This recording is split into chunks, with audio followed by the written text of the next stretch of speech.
presented by Chiefs Focus. On this show, PMAC and you provide you front office insight into crafting a championship caliber team for the Chiefs. They are identifying the right pieces to possibly meld together to lead to success this upcoming season.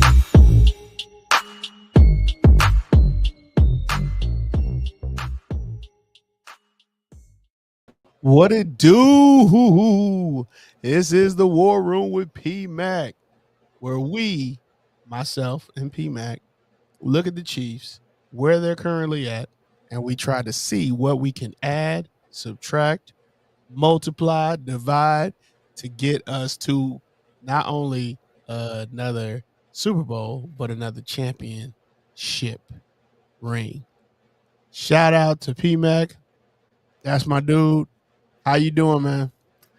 I'm okay. Right now, bear with me, people. I have a headache right now, but I'm still gonna give you guys a good show tonight, and I'm just trying to hang in there, man.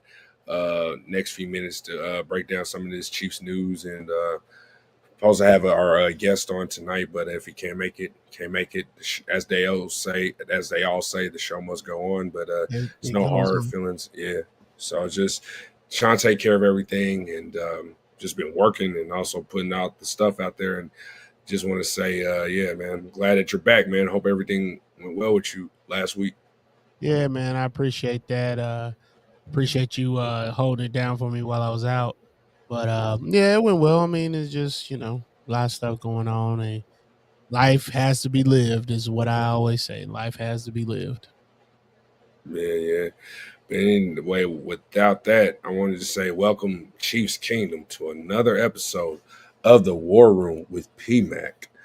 And I'm joined by, as you guys see, to the guy on the screen to my my right or left, or whichever one it is. I'm joined by my co-host is the letter, not the word.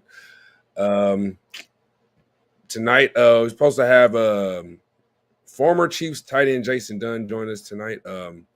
Fortunately, there's some things going on right now, but there's no hard feelings or anything else like that. But just if you can join on later on, that'd be good. But we're just gonna give you guys a good show, and we keep it moving. Yeah, man. We just keep it moving. So as you guys understand, we got the title of the War Room because, as you guys know, we are officially about 13 days away from the NFL draft, where 32 teams, including the Chiefs and their front office staff, will decide the fate of about 400 players and determine whether these players will be selected, while the remaining 100 plus who weren't drafted will sign undrafted free agent deals to prove their worth. These next 15 days, like every other draft, will reshape each team's chances of going to the Super Bowl, especially for the Chiefs trying to return to the promised land and especially getting on that three-peat scale. So, without further ado, let's just dive right into one of our favorite segments. That's News to Me.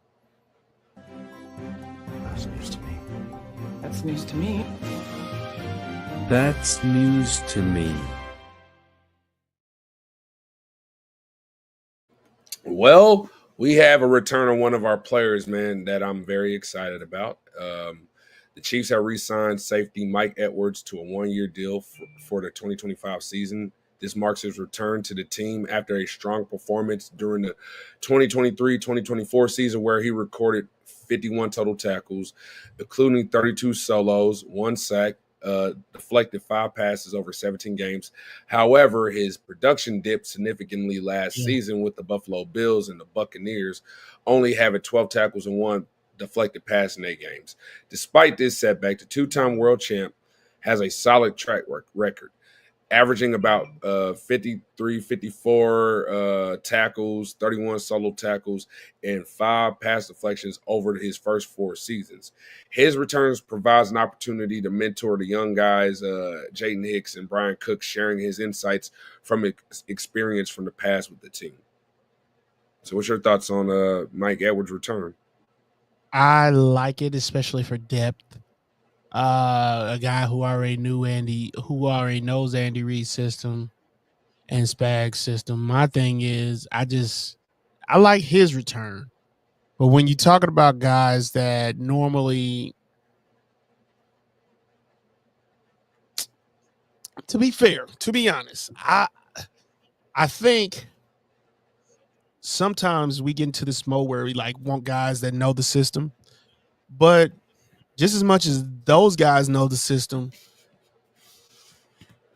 players, opponents know those players.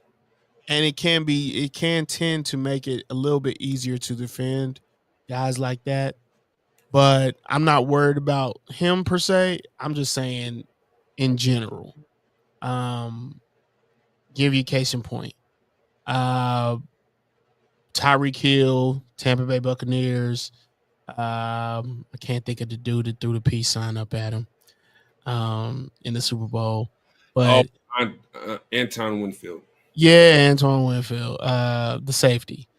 You got guys like that. You know, you play them so many times on the same team, they're gonna figure something out on you. And that was, I hate going back to this, but that was what I was worried about with the Eagles. We played them with essentially the same guys, and then they were able to figure out the players, not necessarily the scheme.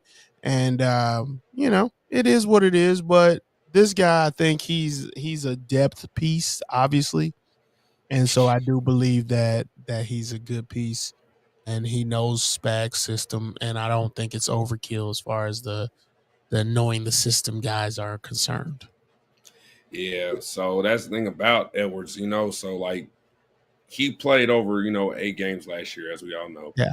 But this is a guy who has shown the skill set of a ball hawk, especially from the safety position, especially with his versatility.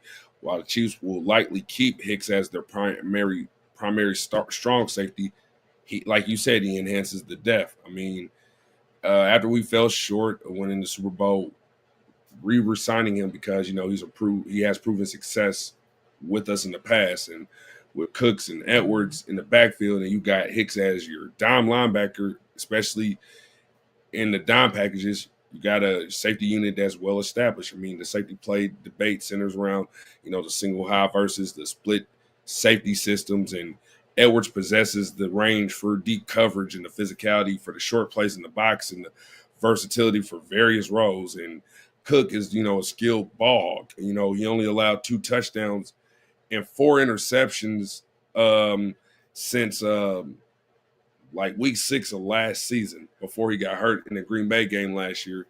But since like week 6 last year, he's played like an elite ball hawk. And Hicks, yeah, and Hicks has showcased that physicality, the elite physicality, making him ideal for that Dirty Dan role, kind of like Darwin James played. Even Eric Berry played the dime back and row years ago.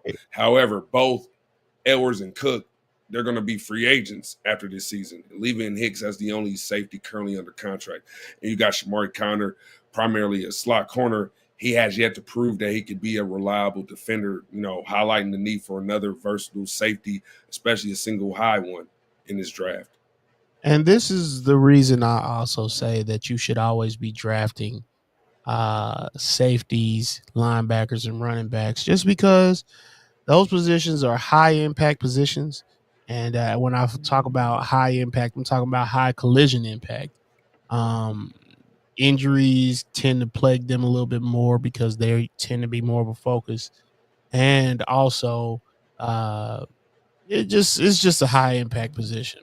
And so, with that being said, I always think that it behooves you to always be drafting at least one of those positions every year.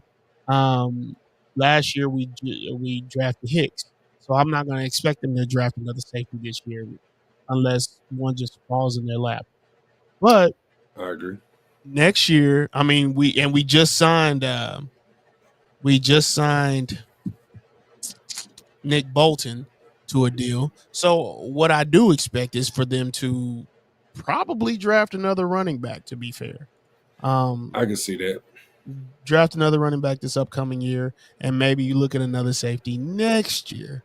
Especially, I mean, no matter if Hicks does well or doesn't do well, you draft another safety, and If Hicks does well, you draft him late. If Hicks doesn't do so well, which I don't think he will have that issue, but if he doesn't do well, you draft him a little bit earlier than you plan on it. It just depends on his production in the year 2025. I agree. So, speaking about certain positions, there was running back, as you said, and also safety. Yes. There's one position, especially as our focus was tonight with Jason Dunn. The tight end position is one of those because Kelce is this is last year, and there's one in particular that visited, and I'm excited about. In the last episode, everybody, as I mentioned to DMAC from Kingdom Cast during the mock draft segment, that the Chiefs should consider, if it was at pick 95, for example, we should consider drafting Harold Fannin Jr., the consistent All-American tight end from Bowling Green. Although we both disagreed about, how we felt about him, recent news indicated that Fannin Jr. has got pre-draft visits with 4 teams: Broncos, the Lions, the Browns, and the Chiefs. Fannin Jr. set impressive records in 2024, including the most receiving yards, 1,500 yards receiving, over 117 receptions. And this is gone for the second, but yes, hold on, it's back on. Yes, sir. So yeah, he's averaged 119 yards receiving per game, and he was the 68 Ventures Bowl MVP, setting tight end records for receiving yards, 213 yards and 17 receptions. He became Bowling Green's first consensus All-American, setting 21 program records. Despite all that, Penn State's Tyler Warren won the 2024 John Mackey Award for most outstanding tight end in college football. And at the combine, he measured at 6'3", 241, similar size to Noah Gray, which is more undersized for an NFL tight end. His athletic performance slightly underperformed expectations as he completed 22 bench press reps and 34-inch vertical jump, 4.71 second 40-yard dash time. He did a really good job, but this is one of my favorite players. But what you feel about this guy in particular? To be fair, I actually really like him. His height is a little light for me, to be fair. Mm-hmm. And I also think his weight might be a little bit light, but I like his skill set. I like the idea that you don't have to worry about trying to go high in the draft. Like you will probably hear somebody late round, 4th, maybe, I don't think 3rd, but 4th. The 4th round, you'll probably hear some people rumbling about, talking about picking him up at that point. But I do like the prospect. I think there's a lot of, now I wish a guy like him was here during Kelce so they could get mentored. But I guess you have to leave that up to Noah Gray and see what you can come up with. I'm not saying he'll be amazing, something like that, but I do think he'll be all right. You know what I mean? Mm-hmm. Absolutely. And I love this here because Fanning is, to me, the complete outlier in the position. Size doesn't matter. Like they always say, it's not the size of the dog, it's the size of the fight in the dog. Fanning Right, but is at it. He's at his best when he's, moving pre-snap, especially as a blocker, bro. More than just a pass catcher. A blocker for his size, he's a dog.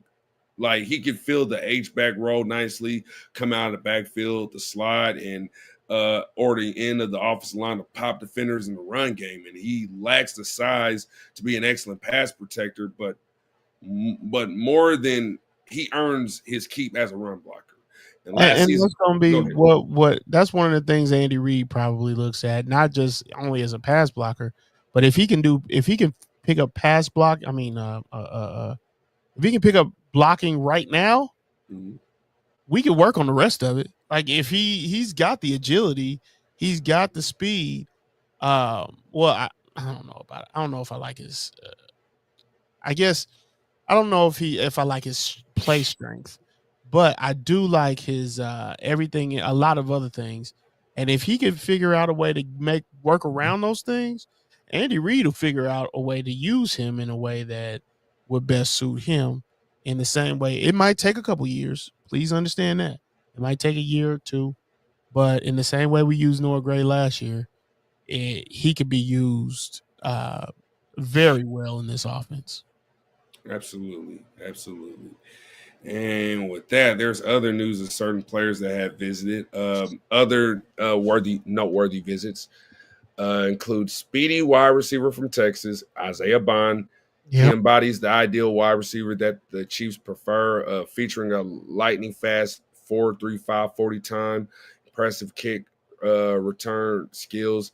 If he's available when we pick, his speed combined with Worthy's and Hollywood Browns could revive Kansas offense and bring back the Legion of Zoom. I mean, he would likely start as a situational player to develop better, and he could also serve as a return specialist for special teams coordinator Dave Tobe in 2026. He might take on a more significant role, especially since Brown is on a one-year contract. I mean, and then on Monday, funny that I also mentioned this same guy along with Fannin in that same category, and it was by the name of Devin Neal at pick number 95. Mm-hmm. And on Monday, the Chiefs met with him, the Lawrence, Kansas native, the Kansas Jayhawk, along with his teammate, KU wide receiver Quentin Skinner, during the Chiefs local pro day. They met with those guys, and Neal fits the Chiefs backfield, what they need ideally, especially with Samaje Perine departure, and Jerick McKinnon and what he brought to the table at that role is much needed at this time.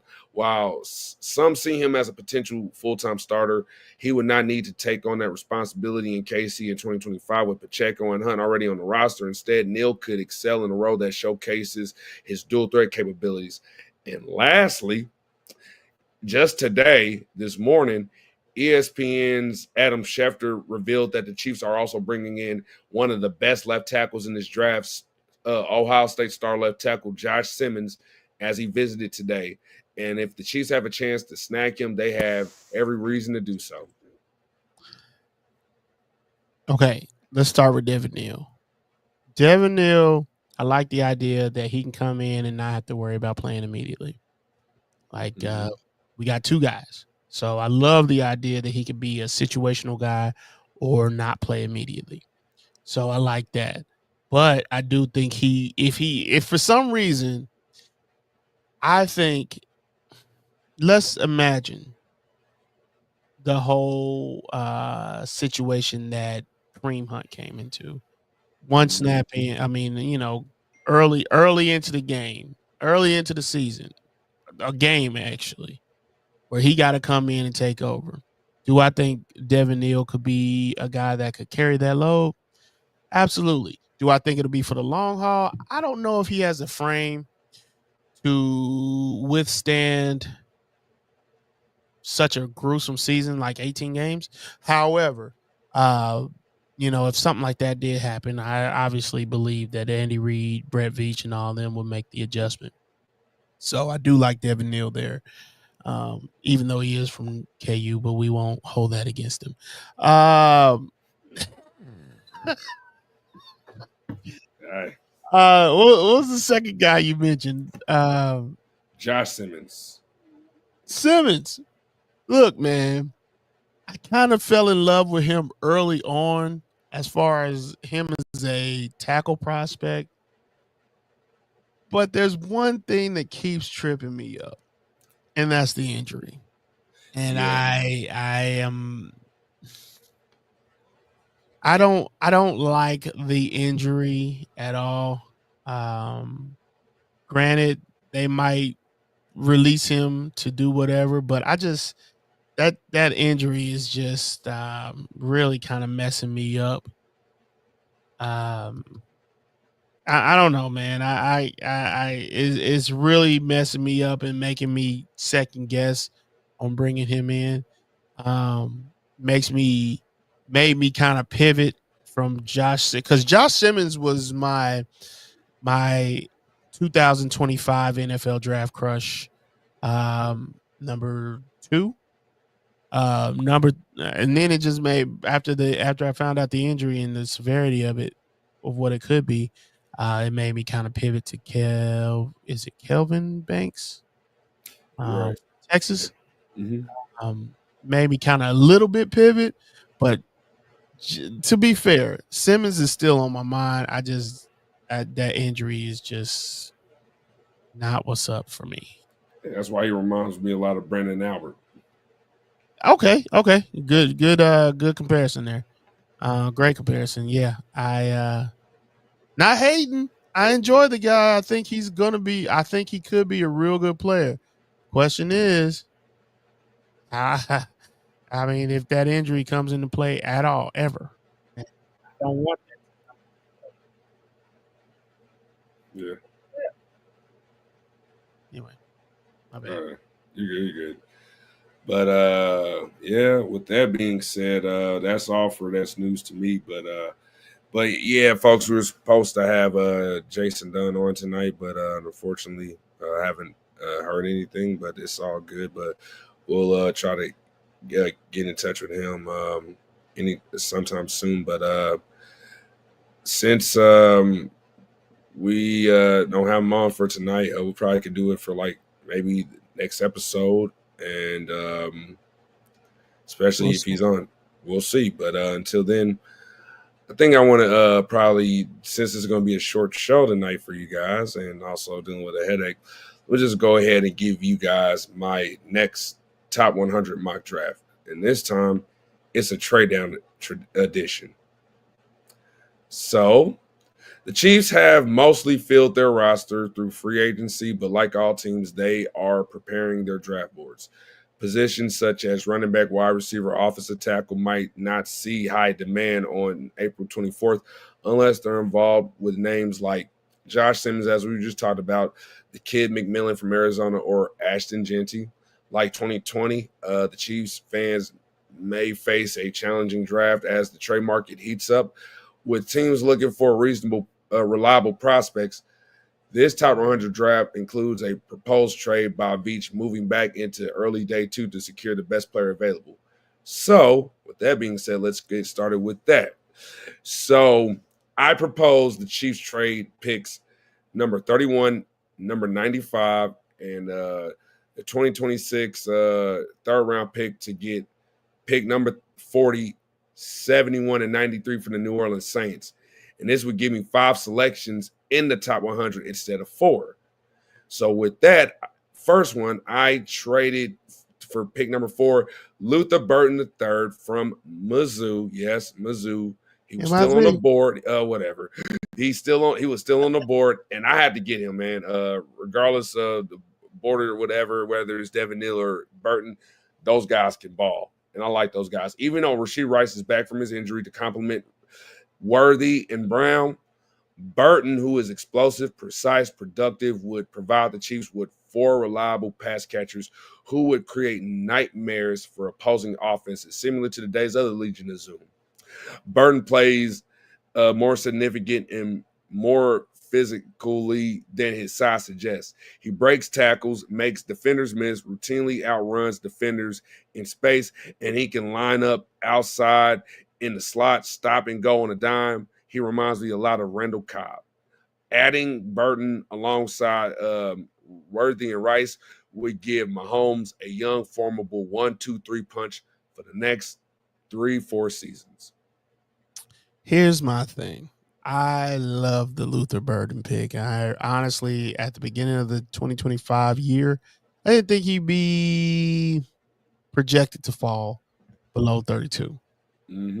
But if he is, I would suggest getting him. My only issue is if I'm going to draft another wide receiver, especially this early, I'm drafting a guy that's over 6 feet. I'm drafting a guy 6'1", 6'2", 6'3". I just think you need, I don't even want to say a juju role. I just think you need something different. Like, you got your 2 speed guys. I mean, you got your Rashee can go long ball or he can go short ball. You got your speed guy. I think you need your length guy. Somebody who can create separation through long strides. But that's not Andy Reid's style. I understand that, but I definitely think having a different guy with a different skill set would behoove Andy Reid, and it'll also throw a wrench at the defense that faces us, because you're going to need more than one guy to defend him, more than one type of defender to defend him. So that's what I think. Yeah. So So with pick number 63, we still keep number 63. And man, when I make this pick, if this happens, let's just say Chiefs fans should start playing the song. And I know this is early. We are in April, but you should play this song.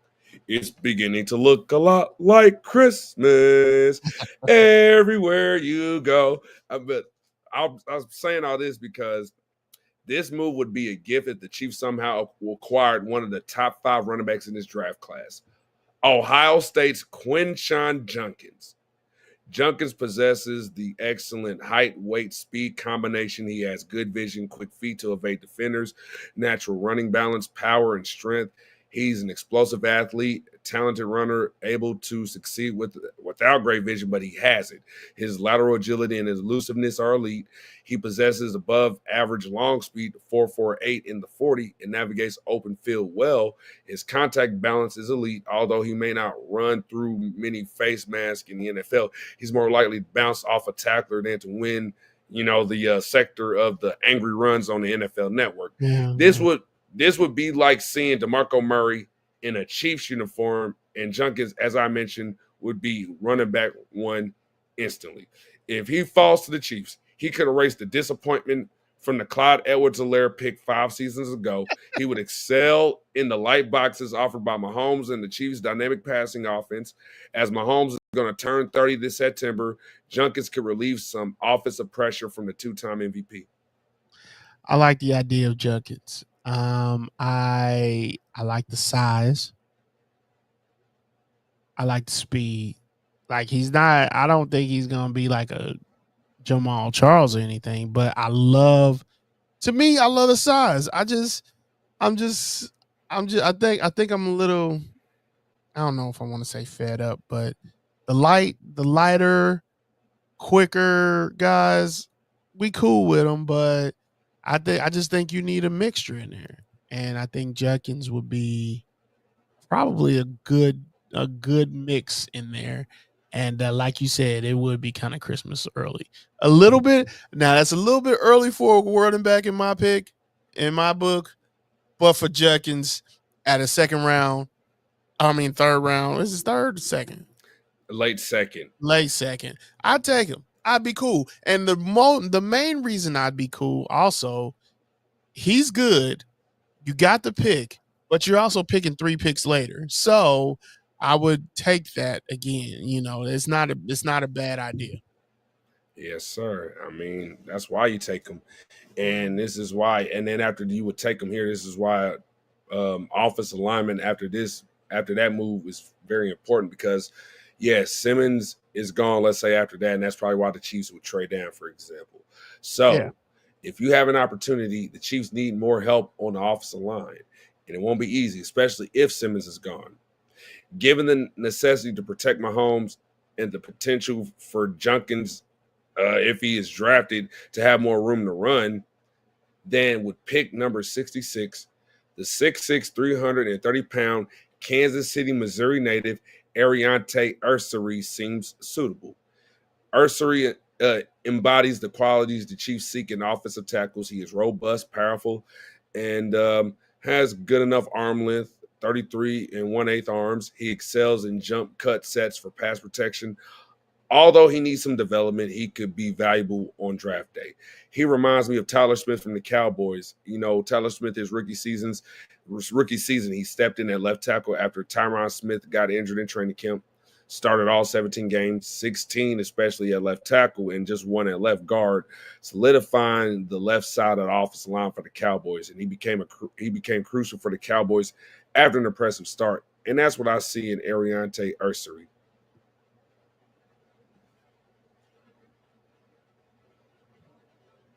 I like Ursary. Mm-hmm. I kind of think that there's a little bit caught up. I think we kind of get caught up on the fact that he's a hometown guy. Mm, I'm not saying he's going to be a bum, I but know. I think we get caught up on this hometown guy too much type of stuff. And don't nobody love Kansas City more than I do. But I do think we get hung up on the hometown guy too much. Do I think Ursery, like, because the left tackle is the position that got us in trouble last year. Mm, The left tackle is the position that messed us up in the Super Bowl. It started with that. We moved old boy out there, and I love him. I hate that he's gone to the Bears. I can't remember his name now. Joe Tooney. Tooney. I love Tooney. Hate that he's gone to the Bears, but it's a necessary evil.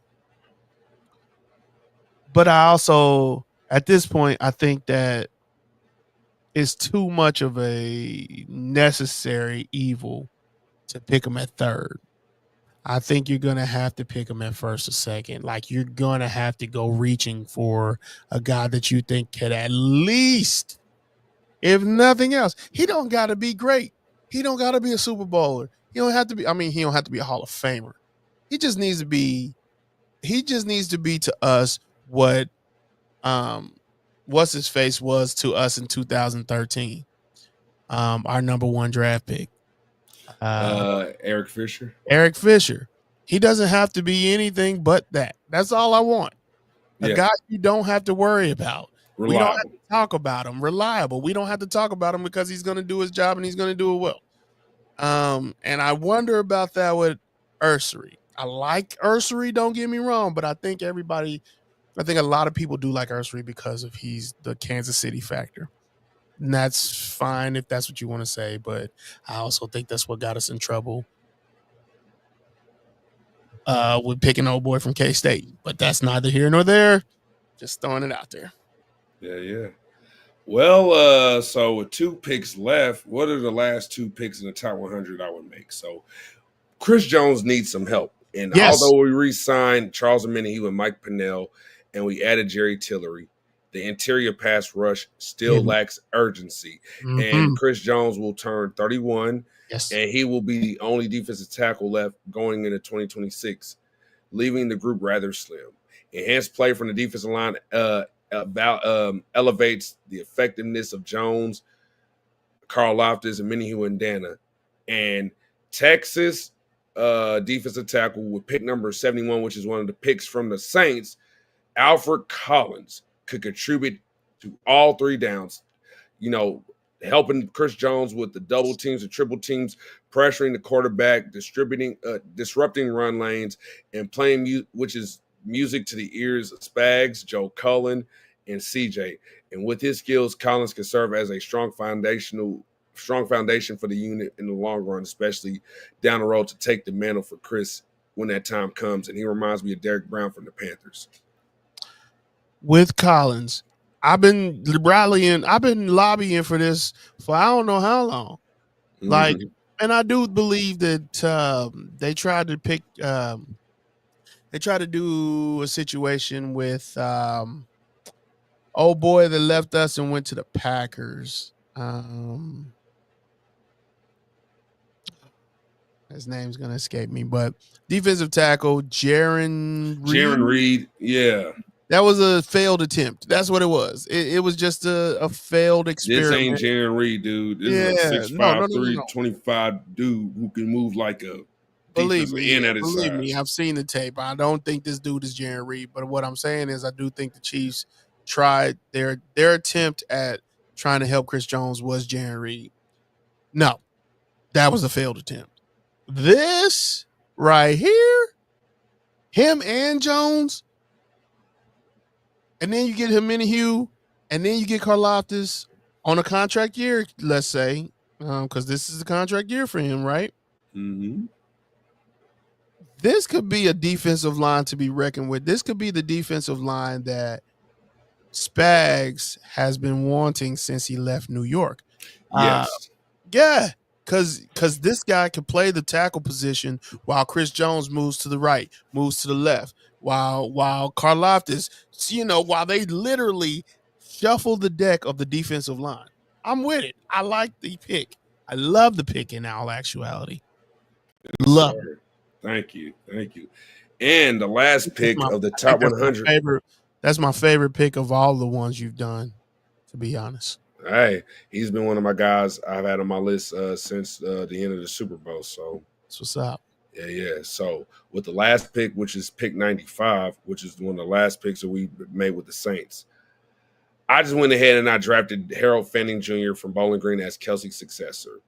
You know, as a dependable pass catcher who excels as a quarterback's best friend on third downs and near the red zone, plays with high football IQ as a route runner and blocker, as I mentioned. You know, his agility and bursts on tape allow him to create separation across the field. He is a highly productive guy after the catch. I mean, he will need to add muscle to thrive in the NFL, especially since he's transitioning from a program that doesn't face Power 5 opponents that much.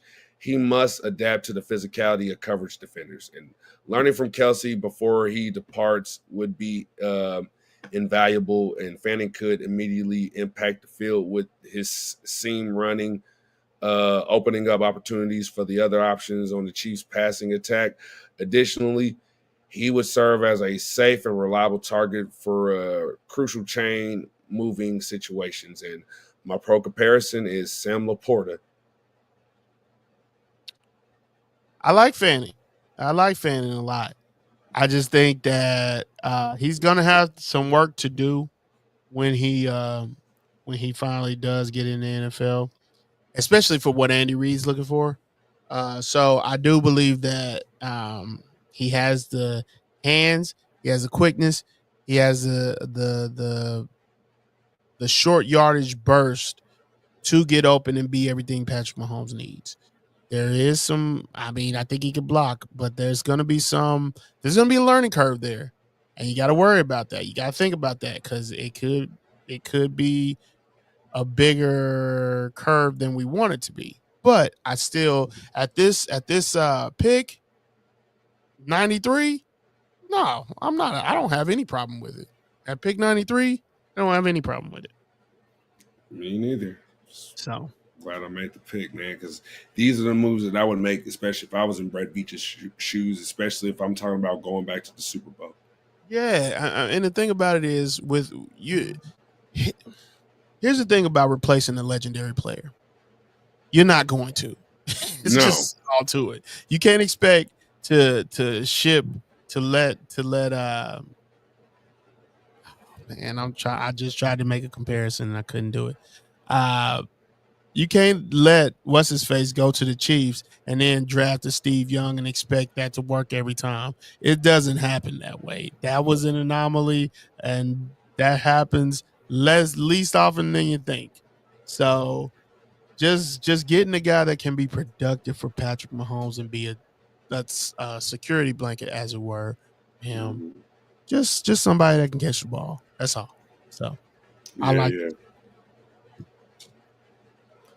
Well, I don't know what else I got. I think we good, man. I think we good. This is the War Room with P Mac. A little bit of a short show, but that's all right because we had a guest, but that wasn't able to happen for various reasons. We don't know, but I appreciate being back on the show. I know it's been a little bit, but I'm glad we were able to get this show in. I love the picks, and I am glad to see you again on the screen, bro. Absolutely, same here, man. I'm glad to see you too, bro. Yes, sir. Any last words from you? No, but just finish doing some more research and seeing like what are the last moves we need to make before this draft. Probably do one last mock draft before this draft, and we are officially 13 days away, people. Yes, we are. Yeah. So, with that being said, he's P Mac. I'm you. That's the letter, not the word. And that's the letter U, not the letter, not the word. The letter, not the word. Right over there, people. And we are out. Deuces. Deuces.